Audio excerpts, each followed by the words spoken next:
हर हर महादेव भक्तों, आप सभी लोग जानते हैं कि 1 अगस्त 2025 यानी शुक्रवार को पड़ रही है अष्टमी तिथि। और दोस्तों, यह वह तिथि है जो सावन मास में पड़ने वाली सबसे बड़ी तिथि अष्टमी तिथि है और इसका बहुत ही बड़ा और विशेष महत्व होता है।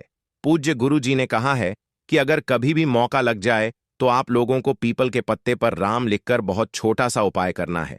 इन दोनों का संयोग बहुत ही कम आता है।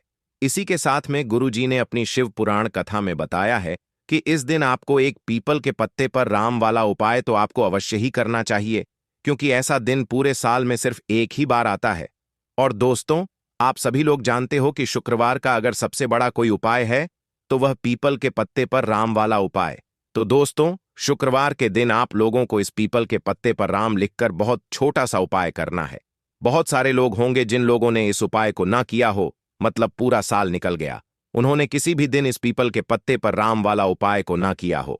पर दोस्तों, आपके पास एक पहला मौका बचा हुआ है जो कि 1 अगस्त 2025 शुक्रवार के दिन है। इस दिन आप लोगों को इस वाले उपाय को जरूर कर लेना है। भले ही आपने पूरे महीने भर इस उपाय को ना किया हो, पर अगर आपने इस सावन महीने के शुक्रवार के दिन अगर इस वाले उपाय को कर लिया तो आपको इस उपाय को करने का वह फल मिलेगा जिसकी आपने कभी कल्पना भी नहीं करी होगी। इसीलिए आप लोग इस वाले उपाय को एक बार जरूर कर लेना है, ताकि आप लोगों के हाथ से यह मौका ना जा सके और आपको इस उपाय को करने का फल मिल सके। दोस्तों, यह उपाय पंडित जी ने अपनी अभी की ही श्री शिव महापुराण की कथा में बताया है। जी, इस उपाय को आज हम आपको बहुत अच्छे से समझाने वाले हैं। इस वीडियो को देखने के बाद इस उपाय को समझने के लिए आपको कोई और वीडियो को देखने की जरूरत नहीं पड़ेगी। तो चलिए दोस्तों, उपाय को शुरू करते हैं। देखिए, इस सावन महीने के शुक्रवार के दिन यह इतना खास होता है, इतना महत्वपूर्ण होता है। देखा गया है कभी कभी बड़े बड़े पूजा पाठ अनुष्ठान से जो मनोकामना पूर्ण नहीं होते, वह सावन महीने की शुक्रवार के दिन एक छोटे से उपाय करने से ही आपकी मनोकामना पूर्ण हो जाती है। और बहुत सारे लोगों ने इस उपाय को किया भी है और उनको इस उपाय को करने का फल भी जरूर मिला है। अगर आप लोग भी इस उपाय को करना चाहते हैं तो आप इस उपाय को पहले अच्छे से समझ लेना, सुन लेना, उसके बाद करना। आपको इस उपाय का फल जरूर मिलेगा।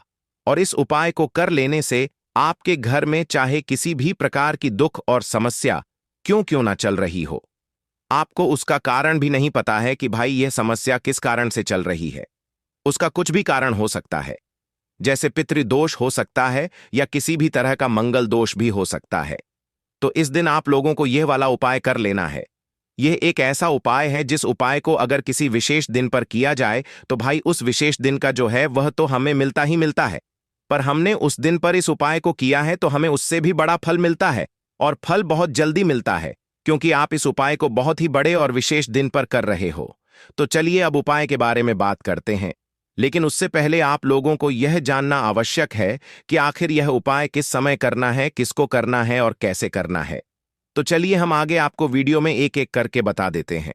लेकिन उससे पहले, अगर आप लोग हमारे चैनल पर पहली बार आए हैं या फिर मेरी आवाज आज पहली बार सुन रहे हैं, तो हमारे चैनल को सब्सक्राइब जरूर कर लेना और इस वीडियो को लाइक करके कमेंट बॉक्स में श्री शिवाय नमस्तुभयम ओम नमः शिवाय जरूर टाइप कर देना। तो दोस्तों, इस पीपल के पत्ते पर राम वाला उपाय को हमें इस शुक्रवार के दिन कैसे करना है, किसको करना है, किस समय करना है और कहां पर करना है, यह सारे सवालों के जवाब आपको इस वीडियो में मिल जाएंगे। और जो यह वीडियो देखेगा भाई, उसको पीपल के पत्ते पर राम वाला उपाय जरूर करना चाहिए, क्योंकि इस दिन पीपल के पत्ते का भी बहुत ही बड़ा और विशेष महत्व होता है। आ जाए पीपल के पत्ते पर राम वाला उपाय की, तो यह सोने पर सुहागा वाली बात हो जाती है और यह एक बहुत ही बड़ा उपाय हो जाता है इस शुक्रवार का। तो अब दोस्तों, इस पीपल के पत्ते पर राम वाला उपाय को आखिर करना किसको है, सबसे पहले हम लोग वह बात जान लेते हैं। तो देखो, घर की जो बड़ी माताएं बहनें होती हैं, उन माताओं बहनों में से कोई भी एक बड़ी माता बहन इस वाले उपाय को कर सकती है। और दोस्तों, अगर आप चाहें तो अपने घर में से सभी सदस्यों को भी इस उपाय को करवा सकते हैं। अगर किसी व्यक्ति की खुद की कोई मनोकामना है, खुद की कोई दुख और परेशानी है जो कि वह अपने लिए ही करना चाहता है, इस वाले उपाय को तो वह खुद अपने लिए भी कर सकता है। बाकी अगर कोई घर में से ऐसा है जो कि अपने पूरे घर परिवार की सुख और शांति के लिए यह वाला उपाय करना चाहता है, तो भाई वह भी कर सकता है। उसमें भी कोई दिक्कत वाली बात नहीं है। कहने का मतलब यह है कि इस उपाय को हर एक सदस्य भी कर सकता है और पूरे घर परिवार के सदस्य के लिए घर की बड़ी माताओं बहनों में से कोई एक माता बहन भी कर सकती है।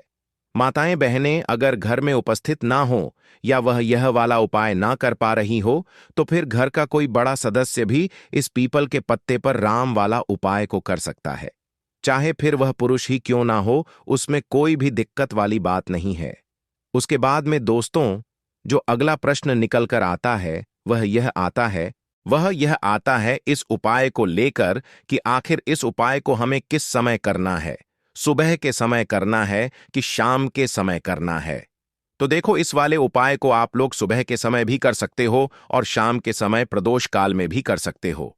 अब अगर आप पूछो कि भाई साहब, सबसे उत्तम समय कौन रहेगा इस पीपल के पत्ते पर राम वाला उपाय को करने का, तो हम आपसे बस यही कहेंगे कि इस उपाय को आप सुबह के समय करेंगे तो ज्यादा बेहतर होगा। बाकी अगर प्रदोष काल शाम के समय भी करेंगे तो भी अच्छा होगा, उसमें कोई भी दिक्कत वाली बात नहीं है। तो अब दोस्तों, जो अगली सबसे बड़ी और महत्वपूर्ण बात आती है वह यह आती है कि सुबह अगर हम उपाय को करेंगे तो हमें कितने बजे से लेकर कितने बजे तक के बीच में करना है, और शाम के समय प्रदोष काल में करेंगे तो हमें कितने बजे से लेकर कितने बजे के बीच में करना है। तो देखो, सुबह जितनी जल्दी हो सके आप उपाय को करने की कोशिश करना।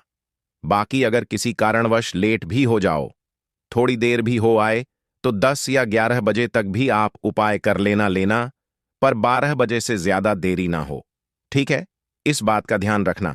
उसके बाद में दोस्तों, अगर शाम के समय प्रदोष काल की बात करें, प्रदोष काल का जो समय होता है वह शाम के 6 बजे से शुरू हो जाता है।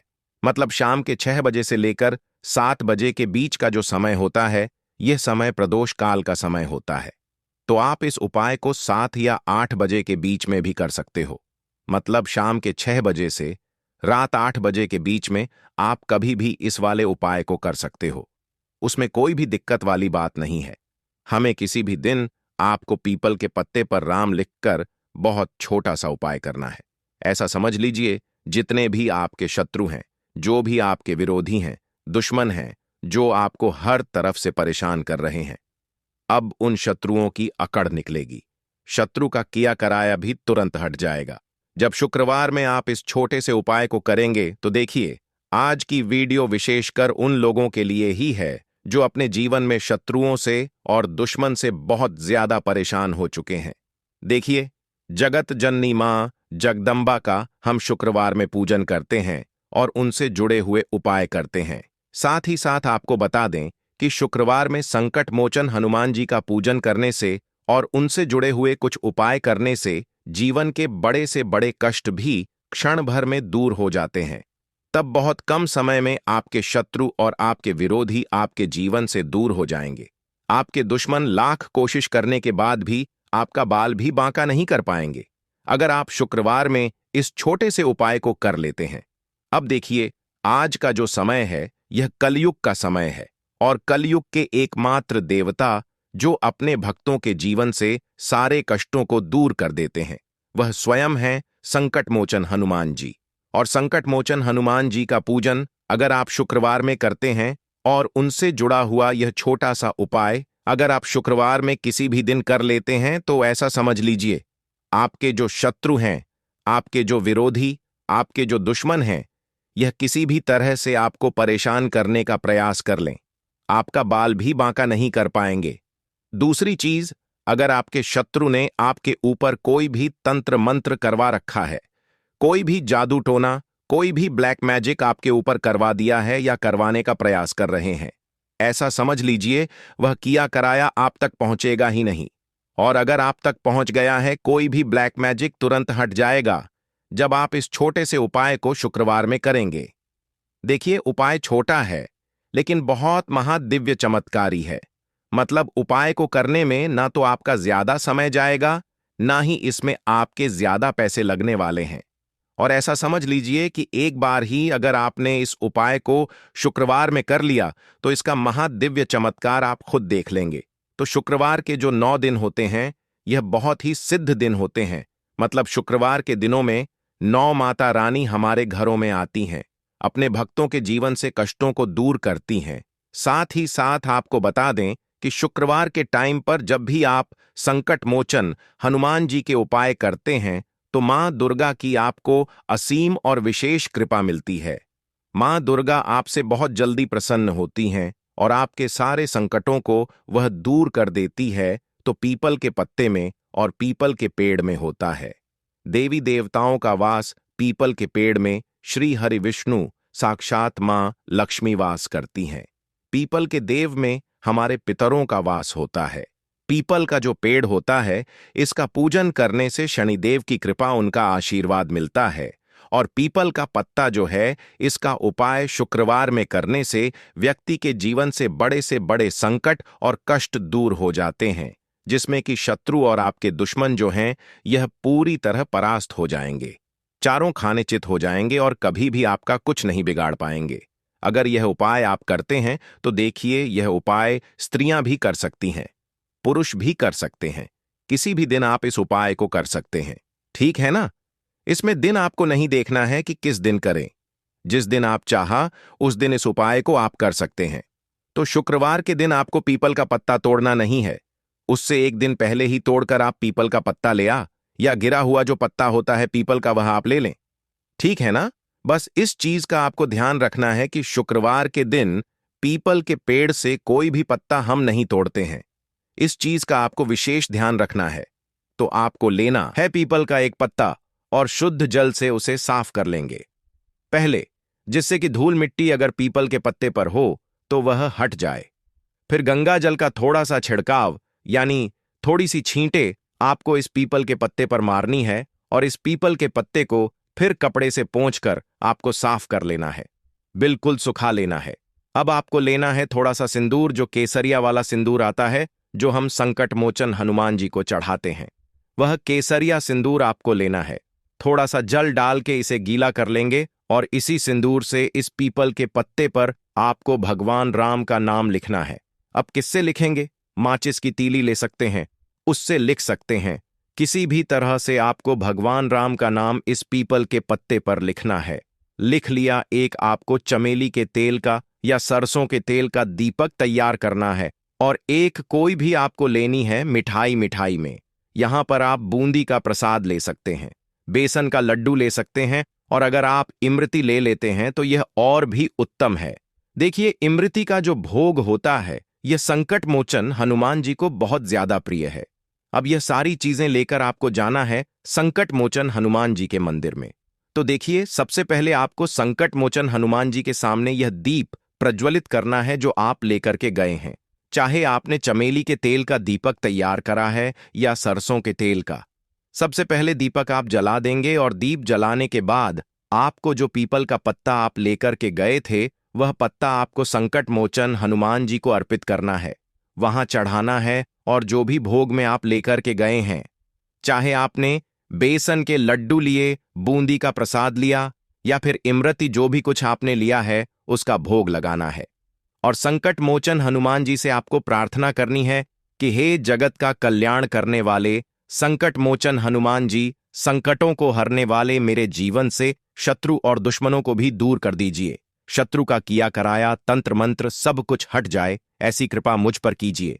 इस तरह से आपको प्रार्थना करनी है और 108 बार जय श्री राम जय सीताराम, जय श्री राम जय सीताराम, जय श्री राम जय सीताराम, इस तरह से आपको जयकारा लगाना है, क्योंकि भगवान राम का नाम संकट मोचन हनुमान जी को सबसे ज्यादा प्रिय है। तो जयकारा लगा देंगे और देखिए, अगर एक बार हनुमान चालीसा पढ़ पाए तो आप एक बार हनुमान चालीसा ऐसा जरूर पढ़ें, ठीक है ना। ज्यादा बार नहीं तो एक बार जरूर पढ़ें।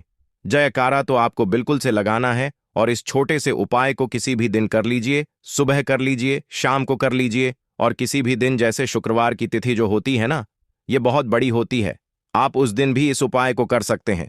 जरूर से करें। शत्रुओं और दुश्मन आपके जो विरोधी हैं ये पूरी तरह चारों खाने चित हो जाएंगे और आपका बाल भी वहां का नहीं कर पाएंगे।